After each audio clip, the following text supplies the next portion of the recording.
రాష్ట్ర ప్రభుత్వం ఇవాళ విచక్షణ రహితంగా ఏదైతే సిటీ బస్సు ఛార్జీలు పెంచిందో దాన్ని నిరసిస్తూ బీఆర్ఎస్ పార్టీ తరఫున ఇవాళ చలో బస్ భవన్ కార్యక్రమానికి పిలుపునిచ్చినాము. అక్కడ ఆర్టీసీ యాజమాన్యంతో మాట్లాడి మరి ఇదేనా మీ గవర్నమెంట్ యొక్క ఇన్నోవేటివ్ థింకింగ్ అని అడగబోతా ఉన్నాం. ఇవాళ రాష్ట్ర ప్రభుత్వం ఏం చెప్తోందంటే ఇదేదో చాలా గొప్ప పని మేము చేస్తున్నది అన్నట్టుగా మహిళలకు ఫ్రీ బస్ ఇస్తున్నామని చెప్తున్నారు. మహిళలకు ఫ్రీ బస్సును మేము స్వాగతిస్తున్నాం. కానీ మహిళలకు కూడా ఇవాళ బస్సులో సీట్లు దొరకని పరిస్థితి. మహిళలకు కూడా ఇవాళ ఇబ్బందులు ఎదురవుతా ఉన్నాయి. బస్సుల సంఖ్య పెంచండి, అట్లాగే ఏసీ బస్సులకు కూడా ఫ్రీ బస్సును అమలు చేయండి. మేము కాదనట్లేదు, మేము స్వాగతిస్తున్నాం. కానీ మహిళకు ఫ్రీ అని చెప్పి పురుషుడికి డబుల్ ఛార్జ్ చేసి పిల్లల బస్ పాస్ల ధరలు పెంచితే మరి కుటుంబం మీద భారం పడుతుందా పడదా ఇది ప్రభుత్వం చెప్పాలా.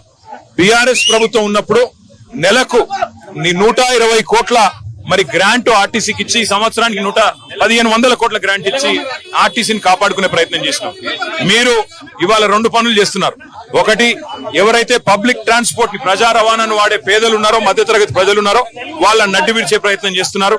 అట్లాగే మరొక వైపు ఆర్టీసీని ప్రైవేటీకరించే ప్రయత్నం చేస్తా ఉన్నారు. కార్గో సర్వీసులు గతంలో 100 కోట్లు ఆర్జించేది సంవత్సరానికి ఆర్టీసీ కార్గో. కేసీఆర్ గారు ప్రారంభించారు కార్గో సేవలను. మరి మీ ప్రభుత్వం ఇవాళ ప్రైవేట్ వాళ్ళకు అప్పచెప్పి నెలకు 3 కోట్లకే అంటే సంవత్సరానికి 36 కోట్లకే మరి కార్గో సేవలను కూడా ప్రైవేట్ పరం చేసింది. అట్లాగే ఆర్టీసీని కూడా ప్రైవేట్ పరం చేయాలనే ఆలోచన కనబడతా ఉన్నది.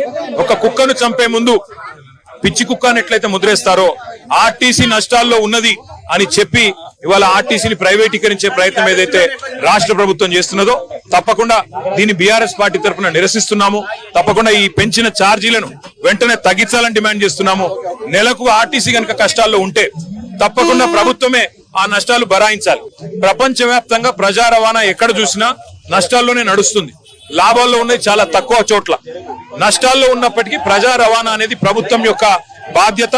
ఆ బాధ్యత ప్రభుత్వం తీసుకొని నెలకు అవసరమైతే 500 కోట్ల 600 కోట్ల గ్రాంట్ ఇచ్చి మరి ప్రజా రవాణాను ప్రజల మీద భారం వేయకుండా నడపాలన్నదే మా ప్రధానమైన డిమాండ్.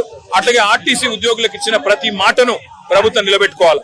ఉద్యోగులుగా వాళ్ళని ఆల్రెడీ మేము గుర్తించాము. ప్రభుత్వ ఉద్యోగులుగా మీరు ఇచ్చిన మాట అపాయింటెడ్ డే కానీ అట్లాగే యూనియన్ల గుర్తింపు కానీ ఇతర అంశాలు కూడా తప్పకుండా ప్రభుత్వం స్పందించి వెంటనే మాట నిలుపుకోవాలని డిమాండ్ చేస్తూ పెంచిన ఛార్జీలు తగ్గించాలి.